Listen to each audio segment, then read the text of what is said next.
This is TV Grid.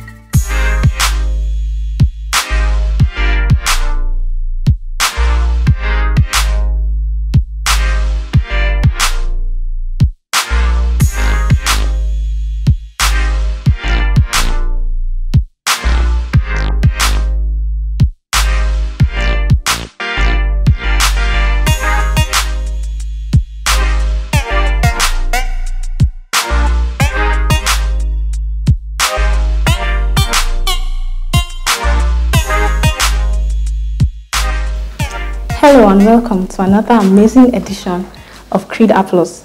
My name is Faustina and I am your host on this amazing program. So today on Creed Applause we have an amazing veteran actor in our midst. He has over 30 years wealth of experience in the Nigerian movie industry in acting. He's a veteran in Nollywood. And as the former president of the Actors Guild of Nigeria, he's also an actor coach, and right now is working with the African International Film Festival, mentoring young actors and grooming them, pouring out his wealth of experience into their lives. I speak of none other than Segun Arinze, aka Black Arrow. Thank you very much, Faustina. That's the one name that has refused to go. Yeah, some things are here to stay. Let me ask you a question before we start this interview. I know you're going to be asking me a lot of questions, but let me ask you this. On a personal note, would you like to see a movie called The Return of Black Arrow? Yes. You sure? Yes. 100% yes. All right, that answers So you made a promise to Nigerians? I haven't made a promise. I'm thinking about it, so I'm sampling opinions about it. Okay, so you have my opinion. Say 100% yes. Thank you. Okay, let's begin with your name. We know you as Segun Arinze, but we know that your birth name is Segun. There's a name in the middle I cannot pronounce. Yes, I could not pronounce the name in the middle. I was like, okay, let me not murder this name because I can't pronounce it. It's Segun. I know, pardon. My name is actually Segun Olusegun Arinze Chikwu. I know, pardon. Why? Because my mother is Igbo and my father, my late father, Yoruba, from Badagry. In 1992, I was going to release an album. I was signed into the Premier Music label then. And because I was a singer then, as I'd been an actor, we were going to release the album. So Dean DC, who happened to be the general manager of Premier Music, as well as, he doubled as general manager and A&R, that's the artist and repertoire manager. He thought about it and said, listen, your name, Segun, if I put it on the shelf, it will sound like a Fuji artist. So let's think about other names.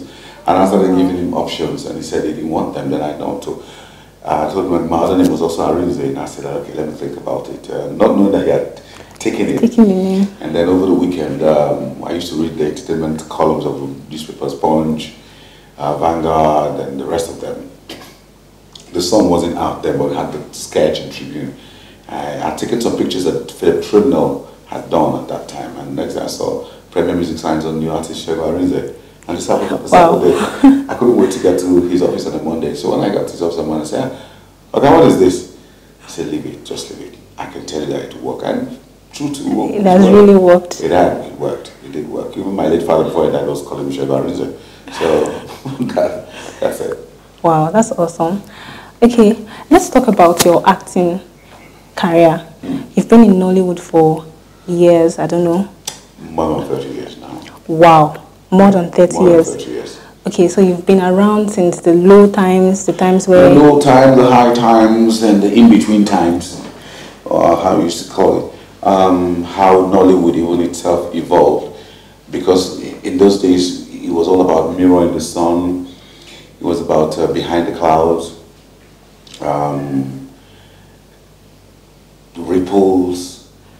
So my question for you right now is, what really kept you going? Because those times are not really the best of times, because now compared to then, and right now everyone is trying to get into the movie industry because wow, they've seen an improvement. But what really kept you all those while? What was your passion? What was keeping you? It just is the word itself, passion. The passion and the belief. That's what all that kept us going at that time. The passion and the belief that we could do something for ourselves, and that we knew we were working and we believed in what we were doing.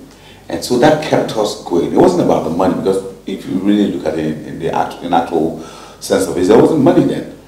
NTA barely could do anything. They had their own productions, and at a point in time they had to ask their actors and all that who were on their payroll, say, listen, if you want to be an actor, you can't be acting and at the same time working with NTA, so you choose one. And so it was a mass exodus from NTA at that time. So everybody left, and that gave rise to Fortunes, to Ripples, to Mega Fortunes, and to the other soap operas that Palace and all that started coming up in those days. So it was more about the passion and the love for it. Then you had the likes of RMD, where Checkmate was also on then. Yeah. RMD, Ramsey, myself, Pat Atta, Regina Askia, Dolly Unachuko, Yukira Nunobi, Ejika Siemu, the Bob Mano Ludoku. Quite a lot of them were Sam Dede. So there was a flurry of actors who actually believed, and they were grounded. They were really grounded. When I say grounded, a lot of our at that time were dramatic arts or got to do theatre acts, depending on the nomenclature that the university had. Okay. Mine in IFE those days was called dramatic arts. And then of course you had theatre arts and all that. So there was just this drive about having to succeed that we just had to push on. And that was it. And there was live theatre. So we used to do the open theatre those days. We go to National Theatre every month. Different play groups were coming up with different plays. I was in a play group called Anansa Playhouse. Wow. Unfortunately, the artistic director was late now, Basi Efyong. So we had a lot of things pushing a lot of us at that time. So that was a driving force. Wow, that's awesome. Okay, now what will you say about the Nigerian movie industry right now? We've seen a major evolution. Right now, our movies are premiering in our own cinemas and even featuring in international festivals. So what will you say about it right now? What will you say that this is going to? We've done quite a lot. We've done tremendously well for ourselves. Our movies are now on the international circuit. People want to see our movies. People want to come here because, of course, we do have the stories to tell. In terms of production values, it's getting higher and better by the day. Remuneration is a bit high, not where we need to be yet, but we are getting close to it. People are taking the job very seriously now. It's no longer what it used to be those days, to say just a part-time. I'm just doing it because there's want of nothing for me to do, so I'm doing this for the part-time penny, for the meantime penny when I get a job. Nah, it's a full-time job. It pays your bills, puts food on your table and clothes on your back and does every other thing. We are gradually getting there. We're inching slowly towards, well, it's not Eureka yet. Yes. We haven't gotten there yet. I want us to put more effort into it. The industry is on the upward swing. Even in spite of the fact that there's a little bit of lull right now, but doesn't mean that it's dead. But we continue to strive, continue to push. Mind you, in our days, if you had like 5 roads and five, like a character, you had 5 people to it. To say, okay, these are the options I have. It's not Segun, but Ramsey. If not Ramsey, it's Randy or Bomano. These days, you have one character, you have about 150 people. Because a lot of youngsters have come into the industry who say, I want to do this. I am interested in the industry. And so we have crazy creative directors. We have production values that are very high. We have the social media that has come to play its own part in it. Okay. So it's opened up the horizon for us. And the world, it was before we were doing things for ourselves within our own purview. Now we've gone beyond that. The whole world is watching right now. Nigerian actors are getting onto the international circuit and working with international colleagues. So it's working. And no thanks to Nollywood's evolution. You know that it was somebody that called it Nollywood. Yes, actually. You read, I'm sure, you heard about that. The guy that came in there from Washington Post and said Hollywood stands tight, here comes Nollywood. And we've adapted that. Okay. And we really have done very well for ourselves. We've swallowed up a lot of wounds that were supposed to have come up. You had Gollywood from Ghana, wood from Kenya. They also tried to do their own. Okay. But you see, over time, Nollywood has stood the test of time, and here we are, still working and looking for. I look forward to greater times in the industry. Oh, okay, wow. Let's talk about your time as president of the Actors Guild of Nigeria. But there's no need going through all the drama that happened. No, you can go through the drama and die of life. Actually, but I want your opinion right now. Besides as an actor, you grew with the industry, and then you became Actors Guild of Nigeria's president. So what will you say? You are at the end of affairs and you saw everything as it is. You saw the politics, you saw the issues. What would you say is the problem of the Nigerian movie industry? The problem of the Nigerian movie industry is politics. We like to play politics a lot. We leave the creativity and the production and the productive end of it, and we think we're politicians and dabble into it. That's just what I saw, basically what I saw into it. And a lot of people who like to foment trouble, who just, for the heck of it, just wake up and say, I want to create problems. And so they go creating problems. If not, what the Nigerian actors actually should focus on is welfare and the well-being of the actors. That's what the guild is supposed to be. We're not saying the guild will go out and start looking for work for you. No, yes, that's not definitely not. If you want that to get, you have to get an agent. Unfortunately yes. for us, we're not in a country where you can go and get a manager or an agent to say, work for me. But we'll get there. When I got as president of Actors Guild, I came at a time where there was so much controversy, there was a hotbed, too many politicians inside itself, having too many creative people. Yes. And so I had to start dousing that flame, brought the flame down, and then let's start talking about professionalism. And so we went on. So I went on to affiliate with my Secretary General, Emeka Rollers, who is now the president of Actors Guild of Nigeria, who's doing very well. I'm very proud of him. Wow. Who we together said, okay, we're going to get, and Abubakar Yakub, who was my public relations officer as well, but we told ourselves we had a mandate, and the mandate was to broaden the horizon, broaden the scope of the Actors Guild of Nigeria. So we affiliated with the Federation of International Actors, FIA, and we worked with Greg Odutaya, who was president of NANTAP at that time. So we had this partnership and then worked with FIA. And then we wanted to have some kind of partnership with SAG, Screen Actors Guild of Nigeria, and we wanted to twine with them, and also with the British Equity. And we opened up a lot of vista. And that till today is on, because being members of the Federation of International Actors has helped the Guild.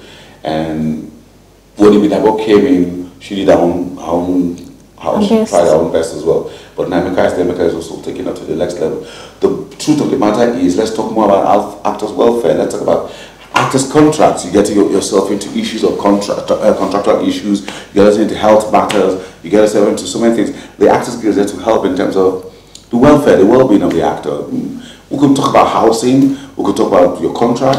We could talk about your professionalism, and we could talk about capacity building and all that. That's what instead of playing the politics, we should do more of the productive work. That's how it is. So I saw a lot of politics, but let's not dwell on that. All that's in the trash can of history. What we're focused on right now is taking the Guild to the next level. And Emeka Rollers has just started what's called the Actors Guild Endowment Fund. Incidentally called me to come and be the chairman of the fundraising. So we're just there, we're working. The better the actors stay off politics and focus on the well-being and professionalism. If you want to play politics, go and play politics. Like we have Desmond Elliott and the rest of them who are playing politics. Yeah, actually. Take it out of professionalism.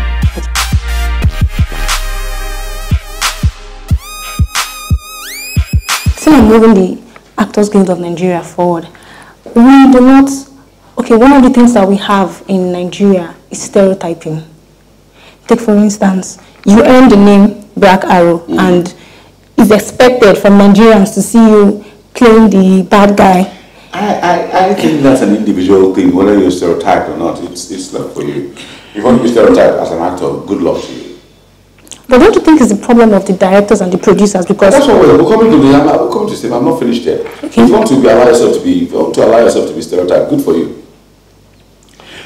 At a point in time in my career, I was going to be stereotyped. Everything has to do with evil. Yes. The issue of stereotypes. That's what we actually. There's a name that is associated with that. When you see a stock character, STOCK, stock character, means that you're stereotyped. It depends on you if you want to be. At a point in my career, one was putting me in that mold of if he has to do with a bad character, just go get this character, play this character. And I told myself, no, I'm a trained actor. Yeah, granted that there are certain types of roles that you might not be well suited for. Definitely. Yeah. But that doesn't mean that I shouldn't try the road. So I told myself, no, I was going to be stereotyped. And I took a break. Wow. Yeah, I took a break for like 2 years or so. And when I came back, Charles Nubia had this fantastic script he wanted me to play, Atlanta. Funnily enough, I saw the memes. Some memes were going around recently of me on the phone. I was talking about how you get a lady, once you get a phone number, and that's from Atlanta. All right, so fine. I told myself no, and I had to take myself out of that. I said, listen, I could play that. I mean, he believed in me that he knew I could do it. And so the character had this funny way of talking. I introduced the funny way of the guy talking. Instead of speaking the normal English, the guy was, I had to bring all those things into the spice character up. Wow. And when Atlanta came out, I did so well. That was a turning point. And then I was going to do this commercial not commercial, it was a show for Guinness. And there was this argument on what I was going to do it, I wasn't going to do it. And I remember Cherry and Remo Selle, who was at Guinness at that time, said, no, get Sheku will do it. And she stood by me and had this bet that I was going to deliver. And I came and I delivered. And so the perception changed when I just wanted to do the Guinness show. It just changed. It was called Carry On Nigeria, and one exciting bonanza that we needed at that time. And that changed the general perception. So I told myself, I can play bad boy, I can play father, I can play. And then as happened, I play all. I play different. I need you to see me as an actor. An actor is an octopus. Yes, an you should be able to do anything. You know, there's a saying that when some blind men saw the elephant, some touched the part of the elephant, some part was rough, some part was smooth, some part was soft, some part. So there are different perceptions to life. I don't see myself being a stock character and be crying and everyone comes to play bad role. It is you have to be. No, I don't want to do that. You can't hold me down. Never, God forbid. Wow, okay. Still on the Actors Guild of Nigeria. You should become a member. Yeah, I will very soon. Okay, but we have an issue with the Nigerian movie industry. It's on archiving. We do not have archives of our movies, of our stories, of our short films or documentaries somewhere that we can say, okay, I just came to Nigeria. Where is the archive of so and so? Oh, they do have. Some of them do have. Some of them, but not all of them. Not all of them, but some of them are creating archives for themselves. You ask yourself, does NT have an archive? Does NT, your national television, your Nigerian television, do they have archives? It's just a crazy thing about Nigeria. I mean, you forget your history. Yeah, forgetting our history. And it's not done. But good enough that a lot of people, a lot of producers, if you ask Charles Nobel and I, will give you something. If you ask Kingsley Ogoriko, if you ask Kabat, if you ask Chico Ejiro, they will give you something. But we do not have a central archive. We just have I don't think that's going to be possible, having a central archive. I think archiving things should be more of a personal thing, and the production team, you have your own archive. So when people want, they can always refer to it. Yeah, Chico Ejiro should have his own, Kingsley should have his own, Segun Arinze should have his own and all that. But they'll tell you it might be a bit expensive, but there's nothing wrong in doing it. But I know that... And having a central archive or archiving their things on their own. They archive their things on their own. You can't have a central archive. It's not possible to have. If you don't go to do central archive, then you should talk into NTA. Wow. They should be able to do that for you. Because it's not just property. Okay, that's amazing. All right, so are you working on any current projects, anything? Yes, I'm working on projects. Like the return of Black Arrow? You don't go book for trouble. You don't go book for trouble. I'm thinking of it. I am thinking. I won't lie to you. I'm thinking of it. And I'm also thinking of, I'm talking with Chico Ejiro. But Chico has been on about it for a while now. So we're going to talk about it. And let's see how we put it together. Try to pull the funding in for it. It's not going to be an easy task, but we'll try and pull in the funding in for Return of Black Arrow. It's possible to do it. So at some point in time, I know that Chico and I are going to have to sit down again and look at it holistically and come up with something. And I do have other things that I'm doing. I just finished a movie for a friend, producing for a friend called Driver. We have this new actress, new upcoming actress, Diamond Nikki. In it, Jerry Williams is in it as well. And then I have Zach Orji, and I have Cynthia Shalom, and quite a few other people appear already. And Kelvin Ikeluba appear in it. And then I have my own series that I'm planning, a legal series that I'm planning as well.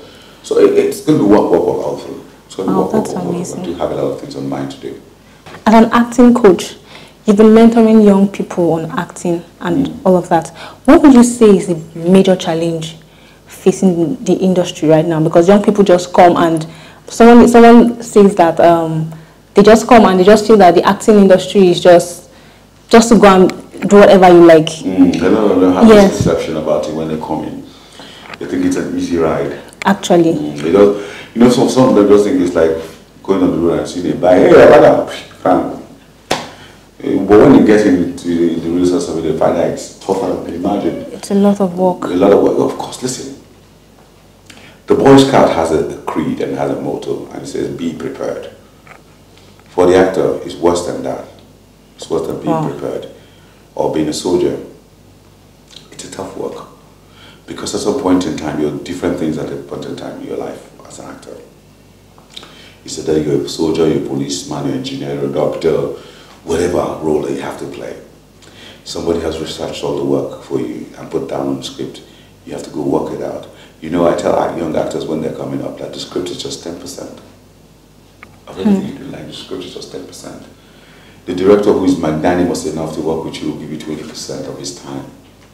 That's 30. The rest 70%, you got to figure that out by yourself. By yourself. You have to figure it out. So it takes a lot of work. You must work your fingers into the bone to understand what it is to do characterization on different levels, to understand what the script around.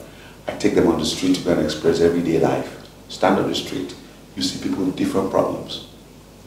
Pack them, put them together in a buffer zone. Just have a buffer in your brain, keep it there. And then apply when you need it. Not everything that you put there, there's nothing that's ever waste. Actually. Nothing is ever waste. Just pack it, put it there. At some point in time in your career, oh, I saw so thing. Pick that up, use it in work. So every day we have different experiences, different people doing different things at different times. Like you stand on the bus stop right now. Bus is blaring, calling different destinations, different locations. Somebody who's standing there is lost a job. Somebody's mother is very sick, thinking of how to get money. Somebody's wife is in labor, just been called. Somebody's landlord has thrown things out. It's just standing at the bus stop there. People are just walking by, to and fro. And you're thinking of what's the next move in life. So when you're at the bus stop, take a look next time, just stop, take a casual look at everybody. Different people, different moods, different mood swings, different everything. That's acting its life. That's when they say art imitates life. So you got to burn that toga, and when you're done, take the toga, keep it fun, assume your own normal life. That's the life of an actor. It's a tough job being an actor, and it's also an exciting time to be an actor. So when I mentor people, I take them through the rudiments of life. Because at any point in time, you'll hear everything. At every point in time.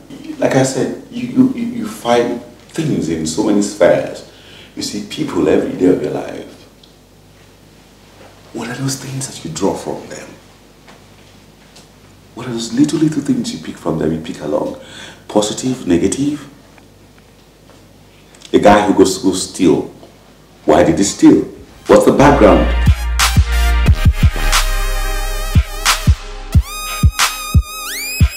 So like I was saying, then you look at people every day of your life. What are the things you pick from them? I was saying something about somebody goes to rob. Why did you rob? Is it hunger? Is it generic? So many things that you have to look when you play your character. Okay. So when you put all those together in perspective, it helps you with what you're doing. There's no such thing as life is simple. Life is tough. Complicated. Very complicated, my dear. From all our to be says, that is the gods are not to blame. Yes. The struggles of man begins at birth, and which is true. The first day the woman opens her leg in the labor room and they bring out the child starts the struggles have started. He starts running the race of life till the day that God calls him back. So we are all on a race, whether we're acting or not acting. But our job as actors is the mirror of society, is to look at society and tell society we think that this is the right way to do things.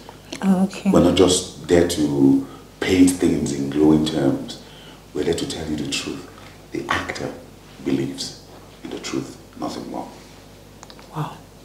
That's amazing. This is awesome. I think every actor out there has to go on with this. Have it, write it on the tablets of your heart and work with this all for the rest of your life. Okay, let's move over now to the movie industry itself, the growth of the movie industry.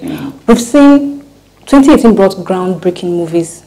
We saw movies that premiered and went big in the cinemas, like King of Boys, like Wedding Party, and all of that. Wedding Party was the year preceding that. It was 2016 or 2017, I think. Yeah, 2017. But we've seen movies that have really done great things, premiering in the cinemas outside our normal line of story, our line of production. We've seen creativity from our movie producers and our actors altogether. Now, these movies are calling the attention of the international community, and also in terms of funding too. So how would you say the average Nigerian movie producer is going to get funds in this, with this growing industry right now? Because right now the bar has been set higher. You cannot come down, you cannot go lower, and that means big budget, big movies. So how do you think, with your wealth of experience, how do you think they can get funds to fund the Nigerian movie industry to take it higher? How do we get funding? There's the Bank of Industry that has been magnanimous enough to say they were going to give the industry some measure of support financially. People go there to take loans. I know there's Nexim as well. I know that people also go to the open market, open financial market to try and raise funds for it. I also know that there's some foreign interests who are coming into putting their money. Because take it or leave it, the industry is the highest employer of labor today. I mean, if you're going to do a movie, you know the amount of people you're going to work with in a movie. At least a movie set can take up to 100 people. And those guys are going to be paid. And that's also some form of economic empowerment.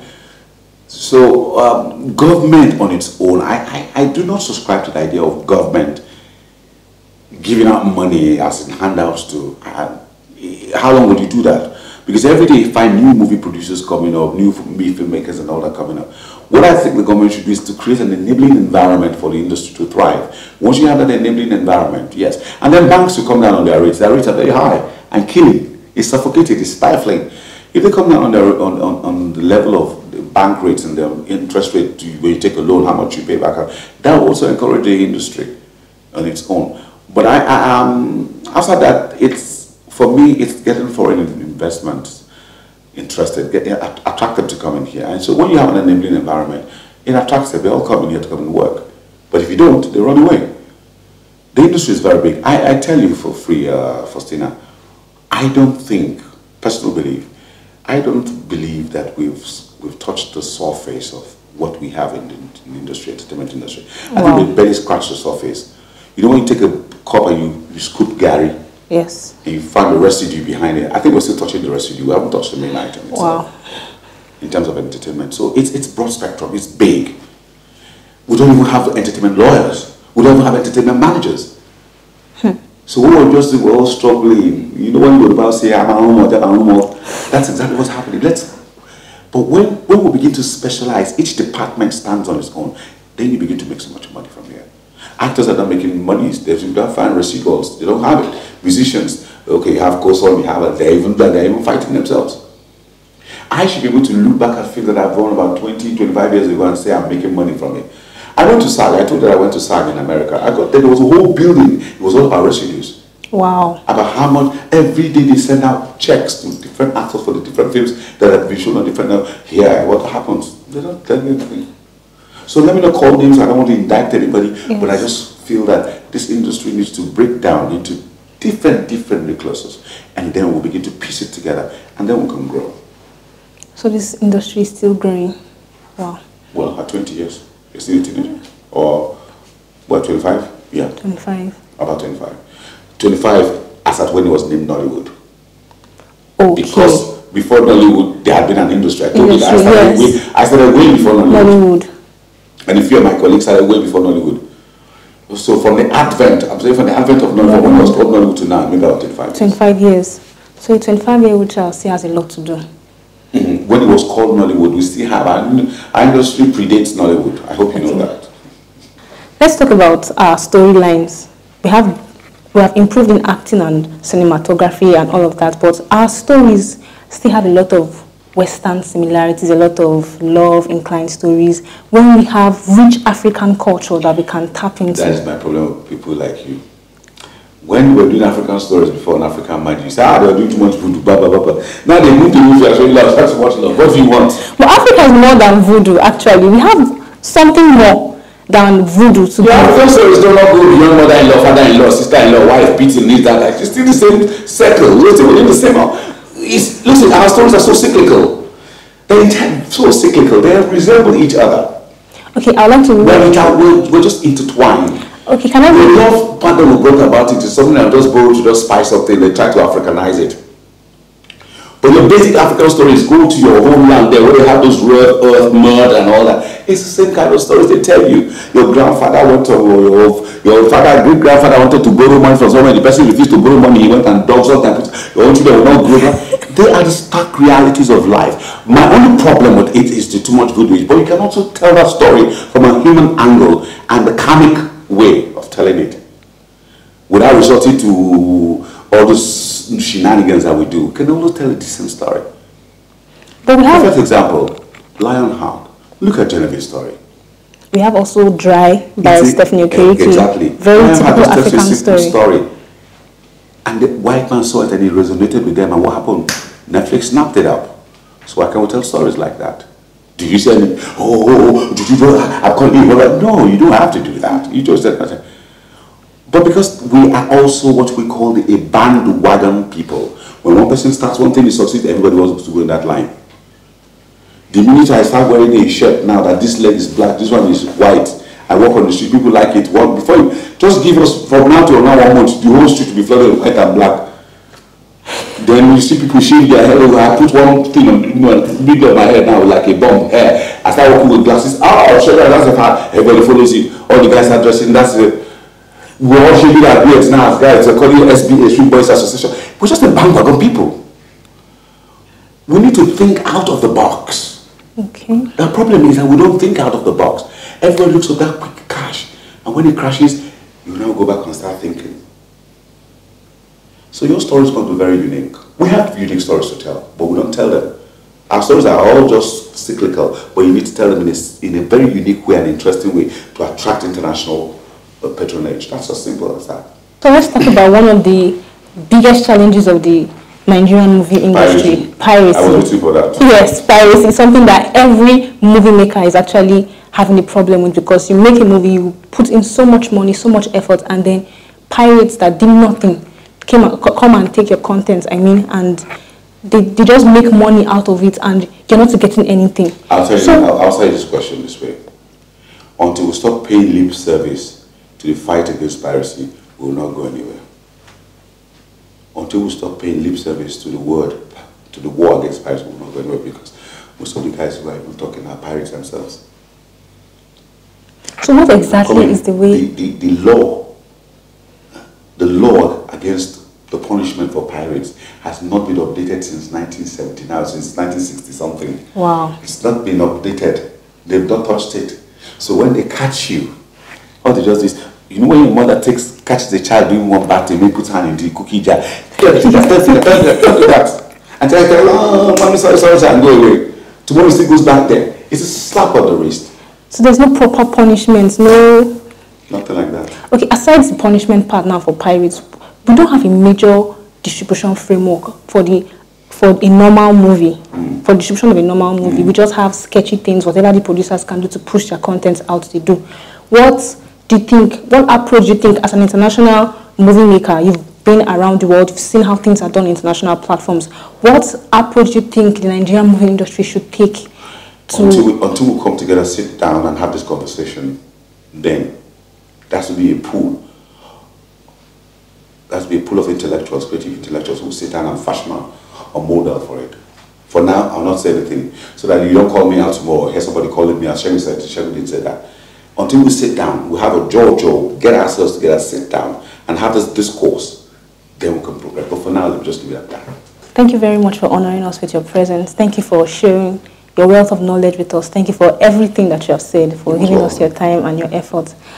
So from TV Creed, from us to you, this is our token of appreciation, and we say thank you for coming. Thank you so much. This is beautiful. Very patriotic.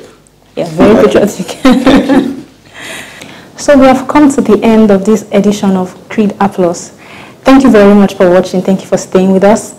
Don't forget to follow us on our social media platforms on Facebook and on Twitter at TV Creed HQ and on Instagram at TV Creed. Also, don't forget to subscribe to our YouTube channel, TV Creed. I remain your host, Faustina Okumayin. Thank you very much.